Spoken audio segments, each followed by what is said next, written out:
How to fix smart lock not working in Xiaomi 15.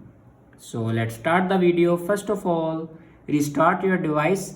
For start your device, press and hold volume up button and power button at the same time, like that. And then swipe up to power off your device and then turn on your device again. After that, open settings and then click on about phone and then click on Xiaomi Hyper OS, and here you can check your software updates. If it doesn't update to latest version, then update it to latest version. After that, go back to the main page of your settings and scroll down and click on apps and then click on manage apps.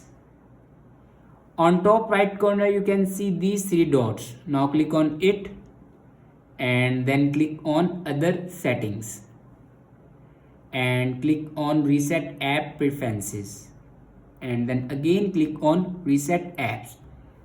After reset the app preferences, your problem will be fixed. Thanks for watching this video.